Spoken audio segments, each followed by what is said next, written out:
Welcome to Smokey Uncuffed. I'm Brian. On this channel, we'll talk about law enforcement,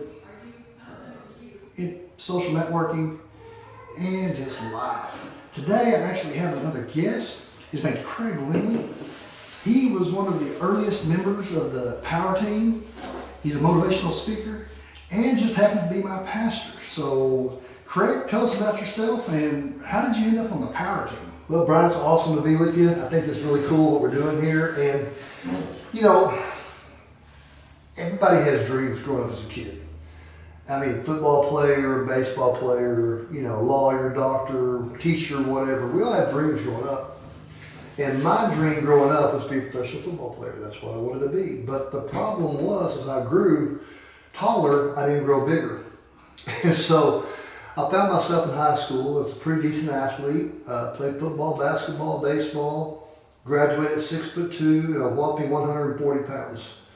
I'm familiar with that. Yeah, so no one's recruiting me from college to any sport to play because I'm just not big enough. And the weird thing about it was, my dad's been the pastor here at the church forever, and when we had our church out there on the hill in Murray County here in Sulphur, we had a guy that was one of our elders named Bobby Roasty. And Bob one night, when services came in, he said, "Craig, I want you to check this magazine cover out." Well, the magazine cover was this Charisma magazine. It's a contemporary Christian magazine. And it was a picture of these four guys, no, actually three guys, big old guys. I'm talking 22, 23-inch arms. I mean, holding a sword in one hand, a Bible in the other hand. It's just really cool looking. And these guys are called the power team. And my dad's friend, the elder, Bobby Roasty, he's Craig, check this out. And as soon as I looked at that, man, something inside me just got excited. I just got like refocused in a dream. I'm like, I want to do this. I want to be on the power team. I lost a good friend in high school to a drug driving accident. And I'm like, you know what? I want to do this. But here's the problem. I'm 6'3", 135 pounds. My prom date weighed more than I did. So here I am, this skinny kid with this dream that doesn't seem accomplishable. I don't have 23-inch arms. I have 14-inch arms. I'm not. Boo-hoo, 14-inch arms. I mean, come on. We got some arms loading on you. You have 20-inch arms. I mean, when? So, here I go. And so I started going to the gym with weights. I mean, I go for years, so probably 2 years, and I don't gain 5 to 6 pounds. Well, I met this guy named Phil, and then we hit it off, and he was a 500-pound bench presser. Well, long story short, he kind of takes me under his wing, and man, he teaches me how to lift. I started going, started getting bigger, I started getting stronger, and pretty soon, within a matter of a few years, I'm 225 pounds. Well, go back to where I lost a friend of mine in a drug driving accident. Right. Go back to where I saw this magazine article, The Power Team, and what the Power Team did at the time was they go into schools and then be a motivational speech against drug driving and drugs and alcohol and having teen sex and things like that. So I thought, you know what? I can't be on the power team, but I can still do what they do. I've got a story.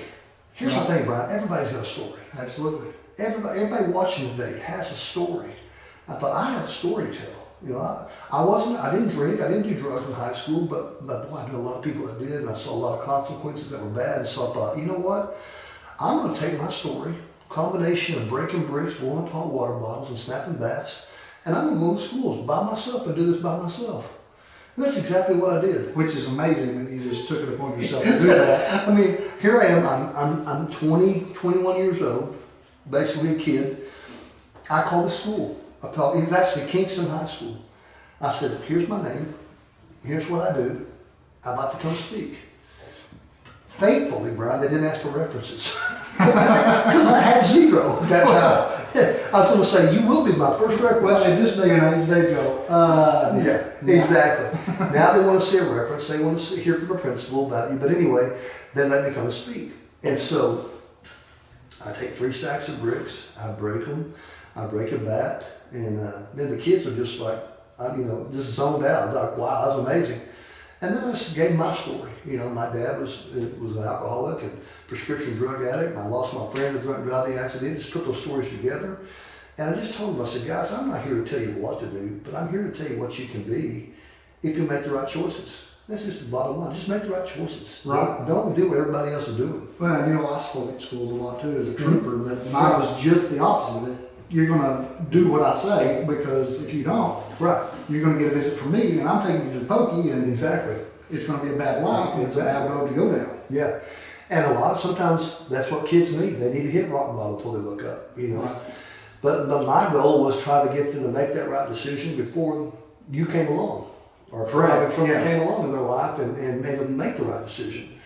So, you know, so here I am doing this. Well, I also, believe it or not, was a hairstylist, and I had a barber shop in Mountain View Mall in Arbor, Oklahoma. Oh.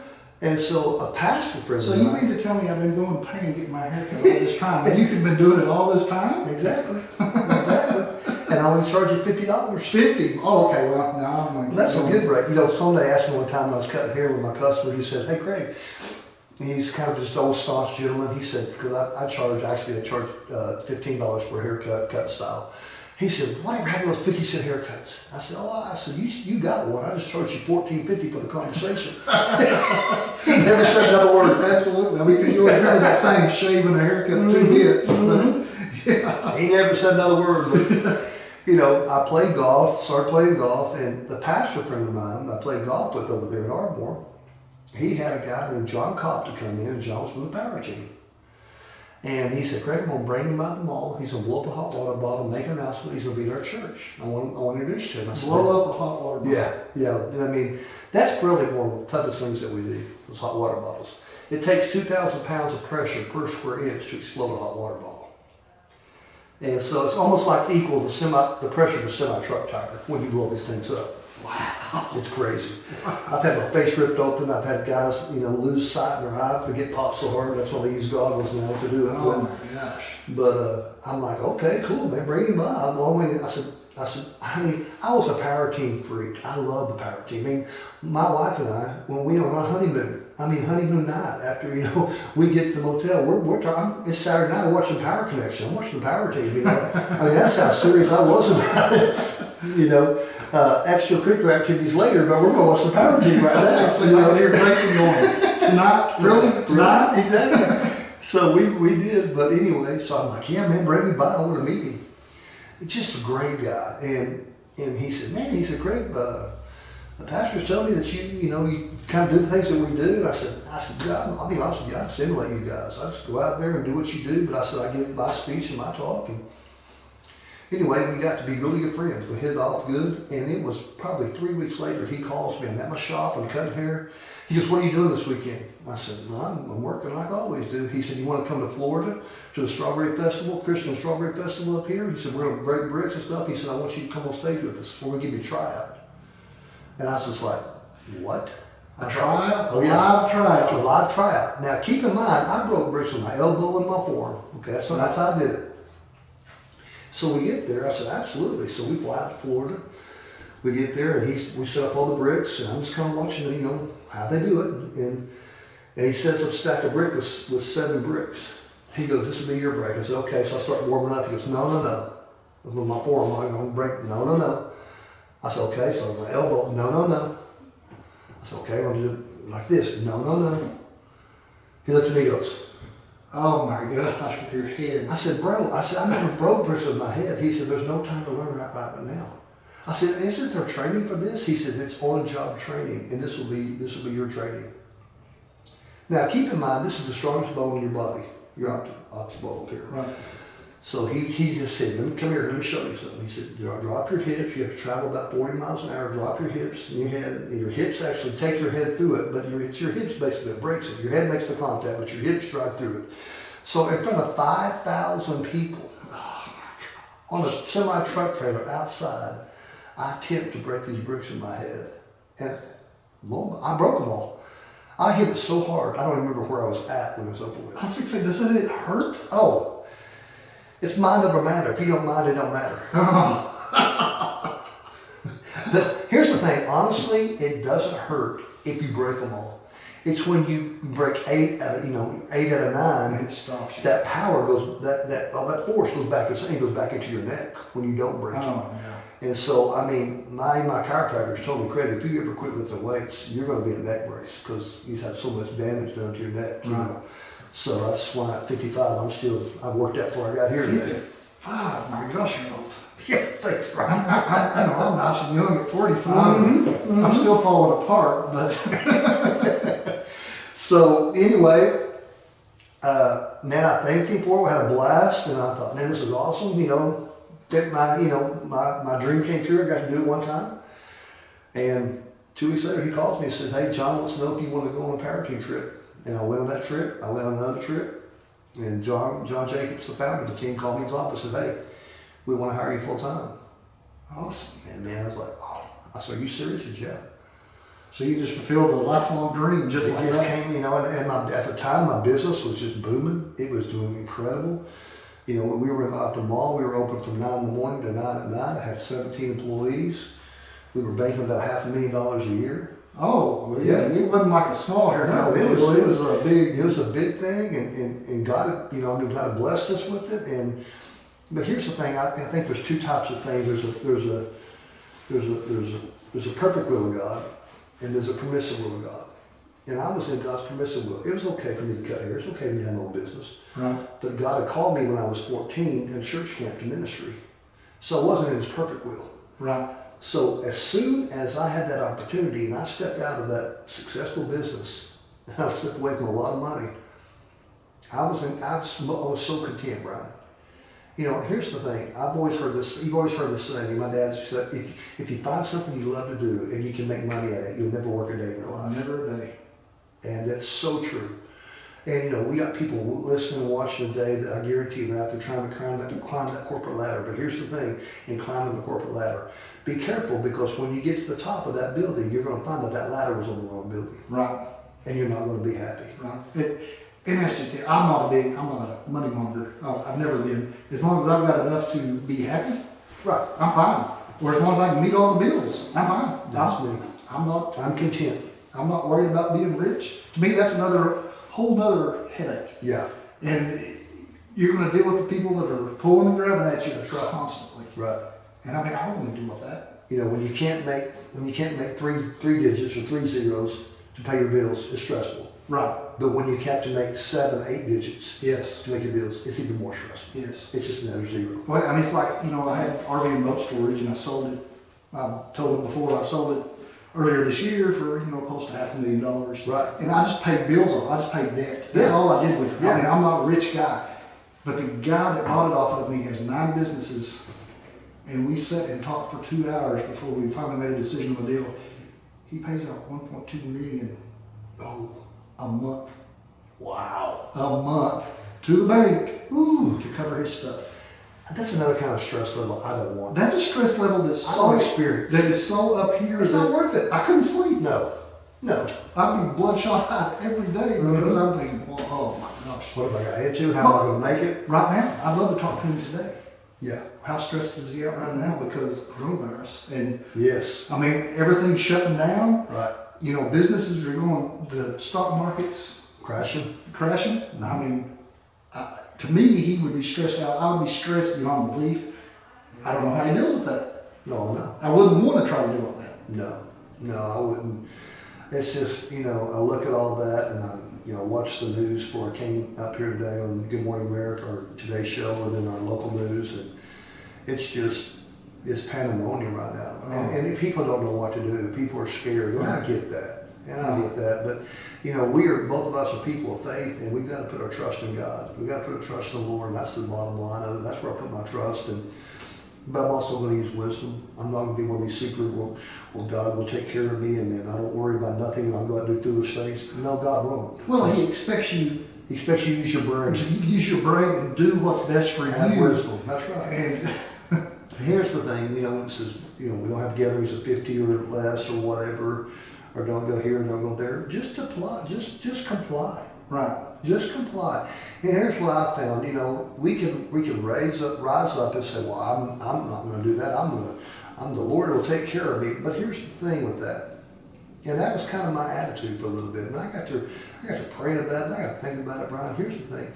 If we'll comply and we'll do what our government's asking us to do, this thing will slow down real quick. Real quick. Because if we'll isolate and we'll have the social distancing or however you want to call it, and just step away from each other for a little bit, this thing can't spread. Well, and here's the other thing I think about. How do you know God's not speaking through him? That's And telling you, this is how you fix it. That's right. That may be true. I mean, see, that's it. The Bible talks about plagues all throughout the Bible. You look at the plagues and things, and it says, "My people will humble themselves and pray, and I'll heal your land." And you look at plagues in the Bible. I believe it was the Psalms. It was God sent the locusts and then send rain because of the sin of the people and things. And we, and I don't want to get political by any means on right. that, but you look at all the abortion rate and thing that Oh, killed 70, 80 million babies. I know. God looks at that. Oh, I agree. God sends judgment. I believe God sends judgment. And so we have got to step up as believers and just do the right thing. Absolutely. Do the right Now, thing. let's back up here. Okay. You happened to mention Good Morning America a while ago. Mm-hmm. Have you been on Good Morning America? Well, I have been on the Today Show, Good Morning America, ESPN. That was a cool thing. Right, I bet. ESPN. Well, we broke backs on the Today Show and did it live. And you also did or at least I don't know, I hadn't watched that episode, Walker, Texas Ranger. Oh man, that's my claim to fame right there. Here's a funny story that a lot of people don't know about that. Is the Power Team had a crusade in Dallas, Texas, for North Church at the time. Well, Chuck Norris's daughter went to the North Church, and her son loved the Power Team. Well, he was at the house with Chuck, and he said, "Papa, I want to go watch the Power Team." He goes, "Well, who's the Power Team?" Chuck Norris, "Who's the Power Team?" And so his daughter told him. He goes, "Well, let's," to his wife, he said, "Let's go watch them."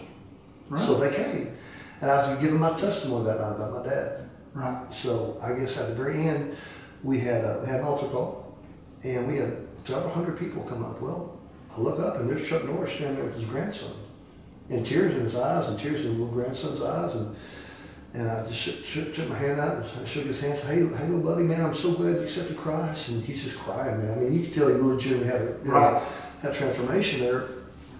And I looked at Chuck Norris, and he had tears in his eyes. I thought, well, he's emotional because of his grandson. Right. I said, Mr. Norris, I said, congratulations. Thank you for bringing your grandson to here, and he found Christ. And he said, hey, you're welcome. But not only he found Christ, I found Christ. He said, awesome. I accepted Christ tonight. I mean, I was like blown away. And that's how the relationship between Chuck Norris and the Power Team came about. Oh, okay. Him and John became really good friends. They had an episode, and if you notice at the time that's when he got saved. I can't think, gosh, Brian was back in the 90s, late 90s, early 2000s. He got saved. Well, his program went from Indian rituals to Christianity. If you think about that. Well, it's been so long since I watched it. I never really, I guess I caught it. Yeah. If you'll notice, that's when his whole show began to change into more of a Christian type theme, I guess I would say. Right. And he had the Power Team on. He built an entire episode of his program around the Power Team, and it's called The Principle. They say today it's the #1 requested rerun on the Walker, Texas Ranger show. Well, that's awesome. So if you're watching this and you want to go YouTube it, The Principle is what it's called. The Principle. Anyway, it's about a drug dealer that's in a school. Right. And he's filtering drugs in the school, and he's using kids to do it with. And so Chuck Norris is like a principal, and he brings in the Power Team to speak to the school. It's so cool. You got to watch it. So anyway, so the team gets on there, and we're shooting this episode. Okay, I mean it's like straight Hollywood right there in Dallas, Texas. They have all these kids that are actors, 300-400 kids, and they're all actors, paid actors. Right. Well, they get up there, and the guys are breaking bricks, and they want me to do an ice head break. Now this is what this is 400-pound blocks of ice. Those big old blocks of ice, 400 pounds. We take a chainsaw and we cut it into 4 sections. Then we stack them, put bricks in between, stack them one. Anyway, it's about 8 feet high. I'm on 2 scaffoldings, okay? And we got this thing stacked up high. And I've done ice head breaks, and I've had several concussions from doing ice head breaks. Because here's the thing, you think ice is easy? Ice is not. No. It's not a solid matter. So ice is spongy, it's different. So it's very, it's more like a 50-50 chance of breaking it. With bricks, it's more like an 80-20%. 80% chance you'll break them, 20%. Well, 50-50 on ice. So anyway, I'm sitting there, and stack up 8, and he wants a big stack of ice. And the producer goes, okay, we're fixing to shoot this scene. He looks at me, he said, Craig, you got one shot. I said, what do you mean? He goes, you don't make this, we edit you out of the show. Oh.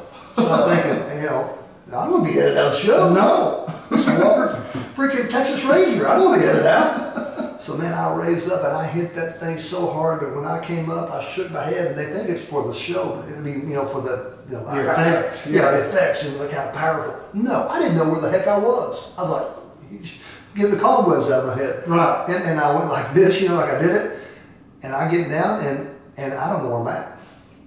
I had no clue where I was. But did you break that? I broke them all. And it made the show too. But you were lost. I didn't know where I was. And a lot of people don't know that story. Well, that is something. Mm-hmm. So you did Walker, Texas Ranger, and Good Morning America. I mean, how big is this thing going? Well, see, at this point, our popularity is just exploding.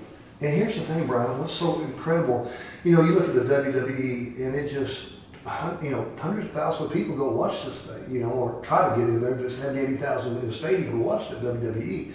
Well, the power team became kind of like a miniature WWE. We just began to go into coliseums. I mean, Portland, Oregon, we're at the Myriad, Oklahoma City, that's equal, equal almost to the Chesapeake Arena. Orlando Stadium, Orlando, where they play basketball. So we're talking 50, 60,000. Oh yeah, easy. We'd had probably, I think in Orlando we had 23,000. That the stadium seat 25. I mean the stadium arena, right. Basketball arena. And so we were selling places out. I mean, we were there for 5 days. We'd send a front man in for 6 weeks, and we'd come in there, and then in that 5-day period, we'd speak in 80 schools. We had a team of guys. And then at night, starting Wednesday through Sunday night, we had 7 o'clock every night. We'd have a night show in the arena. And Brian, we were packing it out. I mean, at the Navy Center in Tulsa, it's not very big. It seats about 11 or 12,000, if that. And we were turning 10,000 away at the door every night. And you say it's not big. You say 10 or 12,000. Yeah. To put this in perspective, the town we live in is not a big town, but it's about 5,000 people. Right. Right. So it's exactly. At least twice the town we live in. Exactly. Okay. And so the popularity just began to grow. And here I am, I was 23 when I joined the power team. And I was with them 25 years. And then it came time, I'm 48 at the time, so it's time to retire. But here I am now 55, and people still want to see people break bricks. Yeah. And what I have figured out, here's what I figured out. It's kind of like people come and watch our shows, but they go and watch NASCAR. Now let me explain that to you. They just want to see a good wreck. Right. No, I knew where you were going with it, because that's the only reason And I watch have this. provided quite the entertainment of wrecks over the years, trust me. Because, we had a national TV program on TBN called The Power Connection. And so every Saturday night, you can, across the United States and over 100 foreign countries, you can watch The Power Connection. And that really helped with our popularity. Oh, absolutely. But if we missed a break or something, we just edited out the program. Right. We push that old edit button, kind of like we got here on this thing. Right. We can edit stuff out. We'd edit stuff out. But in a live shows, you come to see a live show, you see the wrecks. You see, we try to run the 3 2x4s. 2 guys on one end of 2x4s, and a guy running in the middle of it. And they snap the 2x4s and flex the chest. Well, there was times when the 2x4s didn't snap. I remember we were in Auckland, New Zealand, and we were taping the 2x4s together. And had Mike Hagan on one side. No, I was on one side. Okay, you're taping the 2x4s. How many 2x4s? 3. What we do, I'm thinking one is probably the accomplishment. Here's a 2x4. Then the brick that we break, we put as a spacer in between it. Then the next 2x4. Then a brick. Then the next 2x4. So you got 3, and you hold them like this on each end, and then you rock like this. And then the guy that's going to run to the middle of them, we had 2 guys holding each end. I was on one end. Keith Davis, that played for the New York Giants, was on the other end. Mike Hagan, that was a fullback for the Seattle Seahawks, was fixing to run through it. Okay? So we would rock, and he'd give us a count. He'd go 1, 2, and when he said 3, we would run at him. He'd run 2 2x4s, and he would flex his chest, boom, hit those. And those 2x4s pop, usually. Right. Usually. Auckland, New Zealand. We're taping them together. And the stage crew, the guys that help us set up bricks, go, mate, what are you doing? We're taking the 2x4s together. Why? You see the guy over there? I said, yeah. He's going to run through them. Oh, they said, no. Oh, yeah. You watching, big boy? They said, nope. They said, very adamant, nope. That's all they said, nope. So here we are on the show, about 2,000 people that watch the show.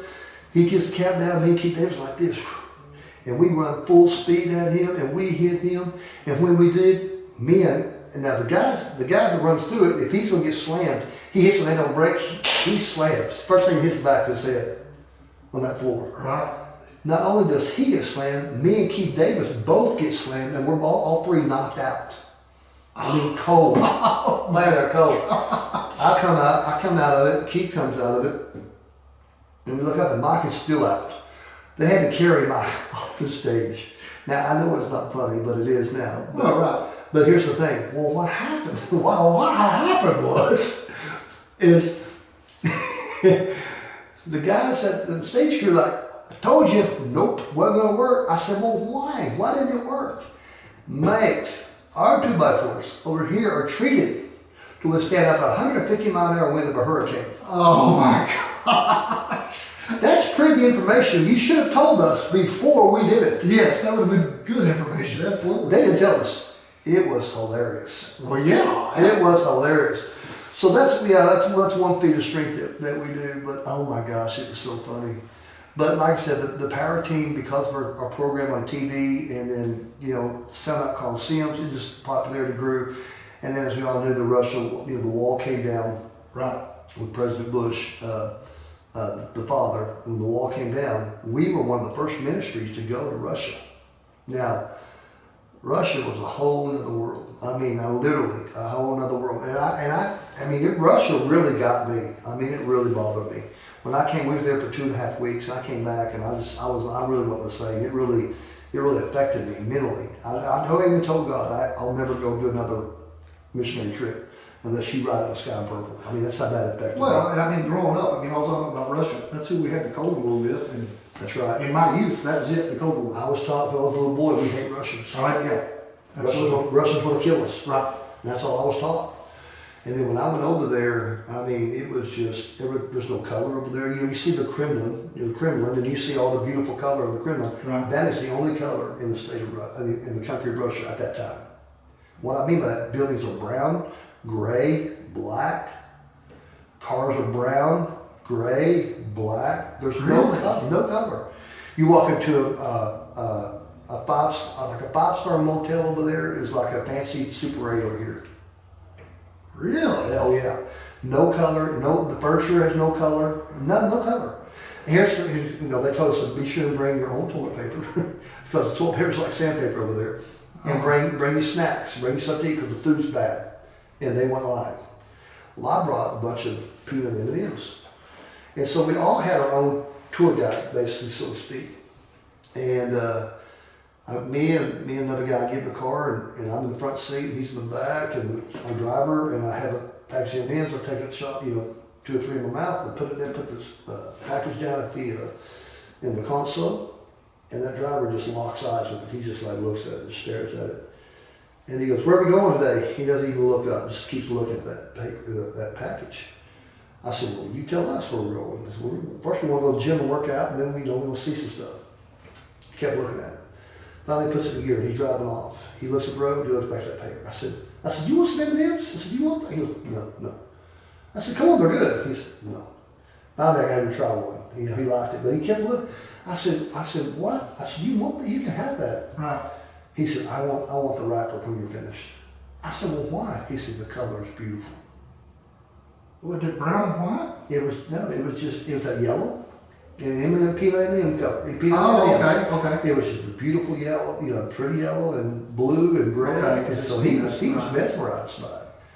And we talked about communism with him, and he goes, I hate the government. He actually spit. He goes, "I hate the government. I hate communism." I said, "Well, why?" And he said, I worked all summer when I was a little boy to get enough money to buy a donkey. I bought a donkey, and the government came and killed it. I mean, just stories like that we heard was just gut wrenching. He killed it for what reason? Just because he had it and he liked it. I mean, just gut wrenching stories I heard. But here's the wild thing about it. When we stepped into Russia, like I said, we were the only ministry to ever go over there. And today, they say, to this day, it's in missionaries to Russia. Well, when we had our crusades, we would have 80 to 100,000 Russians show up in the Olympic Stadium in Kiev when we did our crusades. And it's be us guys on stage. I mean, people look like ants. They're so far away. Right. But we had, each one of us had 3 or 4 soldiers that would guard us because we were like the Beatles, like rock stars.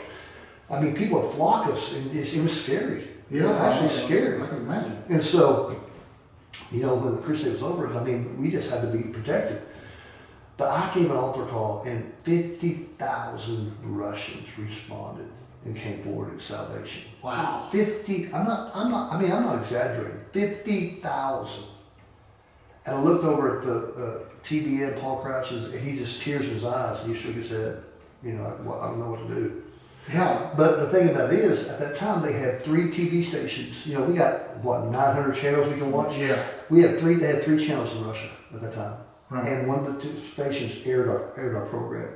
So did the whole country of Russia. Right. So they say to this day, this was 28 years ago, to this day that missionaries will go to Russia and they will still say, we saw the guy's Greek bricks.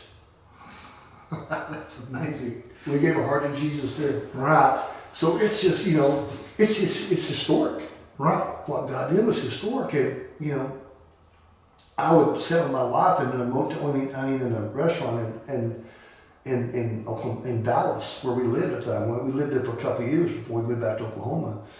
And I was still with the power team, but I was able to fly to Oklahoma City. But, you know, we lived in Dallas, and I didn't want to raise a family in Dallas, and we got time, you know, to start our family. So we moved back to Oklahoma. John said, you guys move back to Oklahoma, and, you know, fly to Oklahoma City with the team still. So we did that. But anyway, the popularity of the power team was so crazy, Brian, that my wife and I would sit in a restaurant in Dallas, Texas, and there would be kids, you know, 20, 30 deep in line at my table wanting an autograph. It's like a Dallas Cowboy or something. It was crazy. I was blown away by it. And probably 10 or 12 years ago, they did a documentary on the power team and the story and the history of the power team, Hollywood did. And what I didn't know, what they told me was, I said, well, why would you pick us? There's so many other things. Why would you pick us? And they did a poll, or they did some kind of analysis that 1 out of every 6 people in America and around the world had heard of or knew who the power team was. Oh, I don't doubt that. And that was just, I still can't comprehend that. It's just crazy, you know. Because the number of people that I run into and talk to, and I'll tell them who my pastor is, Right. and I'll say, well, okay, have you ever heard of Power Team? Oh, absolutely. Mm-hmm. Everybody's heard of them. I mean, Right. they all knew who you were. Right. And then when I explain who you are, they're like, oh, yeah, I know who he is. Yeah. It's crazy. It's mind-boggling, but, you know, I'm so grateful to be a part of that for years. I still go out, you know, once, sometimes twice a month, sometimes once every 2 or 3 months, and I'll still do my power team things. And, you know, people, I remember when I was about 35, people said, how long are you going to do this? I kept saying 5 more years, probably 5 more years. Here I am 55, probably 5 more years. And within the last 5-6 months, I went with you to Norman and watched you break baseball bats. Yes. And I can't even explain this. You get a skillet and you roll it up into a burrito. Yeah, take a frying pan and roll it to like the shape of a burrito. And we take a steel bar, half-inch steel bar, and we bend it down into the shape of a, you know, ictus signals.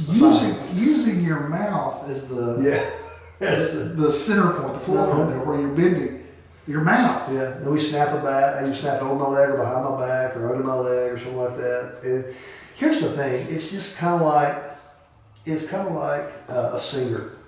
A singer sings to get your attention. Right. Like if you go to assembly, somebody will do something to get your attention, then they'll speak to you. That's kind of what the Feats of Truth are. It gets their attention.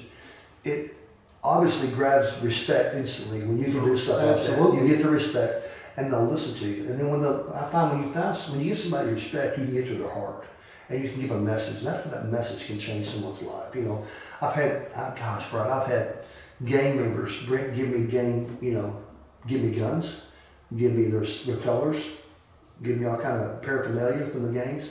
saying, man, I'm never going to do this again. Thanks for coming to my school. I've had a young lady say, I'm going to wait till I get married now to have sex. I'm not going to do this anymore. I'm selling myself short. I've had alcoholics. We have 3.5 million teenage alcoholics in our school system today. Really? 3.5 million, yes. And that's a low statistic. I mean, that's a low assumption, but that's the last, analysis that I heard. So wow, the influence you've had on young people is amazing. And while you were sitting there telling that story, I thought of this. It was one that I'm not gonna lie, I stole it off Joe Rogan because I heard him talk about it. I have not watched the episode with him yet, but I'm going to find it. There's a guy named Daryl Davis. He's a black man that is a jazz and blues player. And he was playing a show, I remember it was New York, it was somewhere east, I believe. It may have been down south, I don't know sure where he was at. But he had gotten done playing his set. He goes down and sits at a table. And this guy approaches him, and it was a white man. And they get into conversation. And they talk 45 minutes, an hour. And he said it was a real captivating conversation. And he said right there near the end, the guy looks at him and says, I'm going to be honest, I'm a full-fledged member of the KKK. Oh, wow. And so, me as a black person at that point, I'm freaking out. Sure. He did not. Right. He just said, why are you going down that road? Why? I mean, that was his biggest thing. And so, through trying to understand why, and they keep talking about it, they became good friends. Yeah. So over the next year, they stayed in touch. And anytime he was close, they'd meet, they'd eat dinner, he would call, and they talked a lot. So after about a year, that guy came back to his show. He brings him his KKK outfit and says, I'm done. Oh my gosh, wow. And that's powerful. Yeah, and I mean, it was amazing to me that man, the jazz player, didn't have the fear of, I need to run. Right. He had the compassion to say, why? Right. Instead of being scared of it. So now, I mean, I just know bits and pieces of this because I don't know the guy's whole story. To this day, he has brought almost 200 KKK members and neo-Nazis back into the envelope of normal society. Wow. They are no longer, they listen to him talk. Right. He does these things.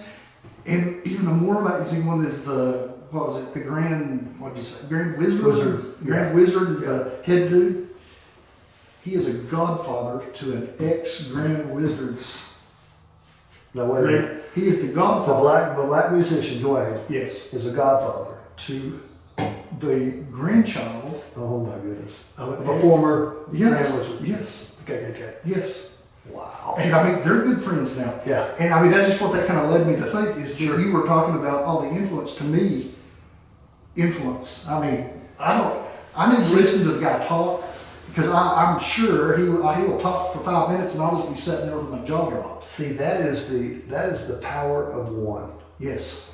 Yes, the power of one. You know, that story is so powerful. That's one guy that made a difference in all these other people's lives. Right. And when you were telling that story, the story of Mother Teresa in Calcutta caught my attention because there's so much truth into the power of one. She was constantly doing something. She was one person constantly doing something for other people. She was interviewed by a newspaper. And the gentleman interviewing her said, she's sitting there holding a little baby. And the interviewer goes, Mother Teresa, do you really think you can make a difference in all these people's lives? And she said, she looked at that baby, she said, I can in this one. Right. The power of one. Right. And he said, well, what would you tell the world today? If you could say anything to the world, what would you tell the world? She said, go home and love your family. That's the power of one. That is. And speaking in schools, Brian, I've had kids come up and say, talk to me and stuff. But one of the things that was so powerful that a student said to me one time after a school assembly was this right here. I talked about how I didn't drink, I didn't do drugs in school, and I made a stand. And this young man came up to me. This is in Yukon High School, several years ago, probably 15 years ago. And he had him and probably 3 or 4 of his buddies around him, football players, pretty big guys. They said, man, we love the program. I bench pressed like 315 pounds for 10 reps and broke my stuff and everything. Wow, it was awesome. We loved it. He says, sir, I mean, very respectful. Sir, can I ask you a question though? I said, sure. He said, so you come into our school and you encourage us not to drink, you encourage us not to do drugs and alcohol. And he said, I get that. He said, you never done drugs and alcohol. I said, right. He said, no disrespect, but what gives you the right to come to our school and challenge us not to do it if you never did it? Okay, so I understand you've never drank? Not at that time. Oh, okay, High school, that time. Yeah, high school, I didn't, in high school, college, I didn't drink, I didn't do drugs. Okay. And I don't drink and do drugs now either. I'm just saying, I never drank and did drugs in high school, college. I just didn't do it. And so he goes, what gives you the right to come to our school and do it? Or, challenge us not to do it? And I looked at him and I said, that's a great question. I mean, and the Lord was just giving me this. I said, that's a great question. I said, but your question is really is a response. He said, what do you mean? I said, you're telling me in your question that you drink and do drugs. Yeah, absolutely. And he kind of ducked his head. He smiled. He said, well, I'm not going to lie to you. He said, I may get high every now and then. I may have a few beers with my friends on the weekends and with his buddies around him. He said, but not during football season, sir. He said, during football season, he said, I don't drink, I don't do drugs. I told the road. I said, okay. I said, well, I'm going to answer your question. I said, but first, let me ask you this question. He said, okay. I said, why? He goes, what do you mean, why? I said, why do you drink? Why do you do drugs? Why? He said, well, I'm a straight A student. I said, okay. He said, I don't miss curfew. I said, okay. He said, I play offense and defense on this 6A football team. I said, okay. He said, I don't give my mom and dad a hard time. I said, okay. He says, sir, I feel like I'm entitled. And that's the key word right there, is entitled. Yes, because we have a generation that feels like they're entitled. Yes. He goes, I feel like I'm entitled to twist off with my friends, go have a few beers, get high every now and then. I said, okay. I said, who do y'all play this week? He told us who they played. They were number 2 in the state at the time. And they were playing number 3. I said, okay. How's your practices been? He said, awesome. Why? I said, I don't know. I said, have you studied your scout report? Oh, yes, sir. We got it down. We're ready to go. Good. I said, here's what I want you to do. Friday night, I want you and every starter on this football team, before you leave your field house, to look at your coach in the eye and say, Coach, we're ready to play. We've had good practices. We know our scouting report. But, Coach, don't forget, on that football field tonight, I'm entitled to one mistake. Now, I said that, dude. Brian, he looked at me. Linebacker. He's a linebacker, fullback. He had that linebacker attention. He goes, no, sir. I said, well, what do you mean, no, sir? He said, we can't have that attitude. I said, why not? It's one mistake. Everybody gets one mistake. He said, sir, if we have that attitude, we're going to lose this game. I said, thank you. Right. You just made my point. Absolutely.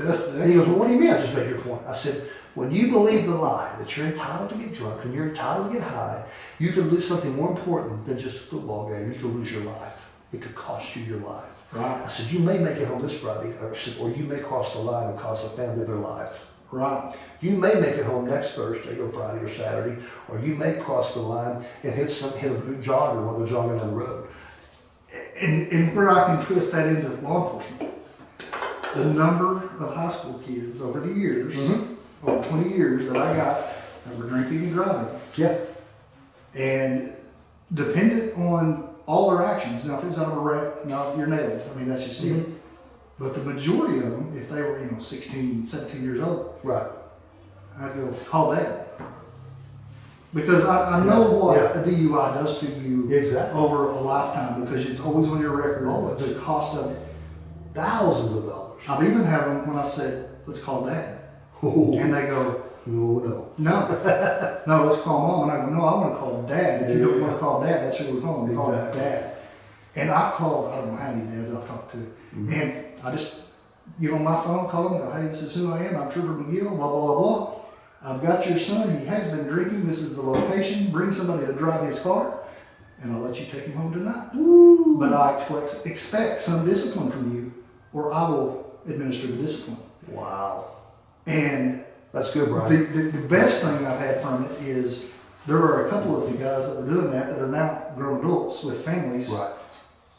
That to this day cannot go, man, I appreciate that.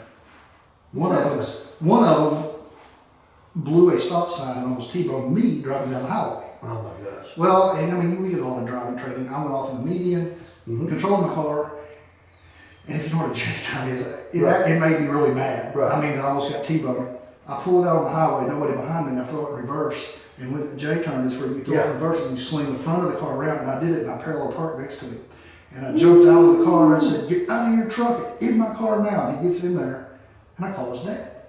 His dad comes down there, sold his truck the next day. Ooh, wow. He was without a car until he graduated. And discipline. Yeah. That guy Discipline, that's the key. is a hardworking man with a family of his own, and he tells me now he does not touch alcohol at all. That's right. It's just influence. I mean, And that's the power of one. right. That's one decision you made for one young man that is now affecting his family, and his kids will be affected by that. Right. He doesn't touch alcohol, and Right. his kids probably won't touch alcohol because of what? One person made a decision Right. to influence that life. You know, and so I looked at that young man that I told the story to. I said, "Now I answer your question of why I didn't drink and why I didn't do drugs." He said, "Okay." Because he said, "Sir, I never thought about that. That's a good point." And I said, "Well, I'll tell you why I didn't drink and do drugs." He said, "Okay." I said, "From the time I was born till I was 12 years of age, my dad was a drunk. My dad was an alcoholic. My dad took a pill to go to sleep, a pill to wake up, a pill to keep going, drank a fifth of Jack Daniels every 2 days of his life for 33 years. Holy cow. And smoked two packs of cigarettes a day." I said, "To this day, my dad's clean, my dad's sober. We are best friends. My dad has not touched drugs, alcohol, cigarettes in over 35 years. And I know your dad, and I would never guess that. No, you would never. You would never. Never No, yeah. dream it. Yeah. And my dad, I mean, he ruled with an iron fist. And I mean, literally. I mean, if I didn't do things right, he'd slap me around. I mean, it was that bad. But when my dad accepted Christ, all that changed. All that changed. And here we are talking about the power of one. Jesus died on the cross for our sins. One man, one God that died on the cross for our sins. And that influence that he had on my dad and my family is still going on in this generation. My kids still love the Lord. My kids toe the line. You know, and if you're watching this, I mean, just encourage you, man, get that relationship with God because it's important. It's important. Absolutely it is. It's important. But man, I'll tell you what, I thoroughly enjoyed today. I appreciate you taking time to interview me, and Man, this has been a good time. I'm blessed. Absolutely. When I have to do and I it hope our again. listeners have enjoyed this time. And man, listen, you know, subscribe to this podcast because it's awesome what's happening. I appreciate it. Well, guys, like you said, that's going to be it. And come over here and subscribe to Smokey Uncuffed on YouTube and my podcast. And please don't forget about Smokey CNC Woodworks. That's my original channel. And I'll see y'all and hear y'all next time.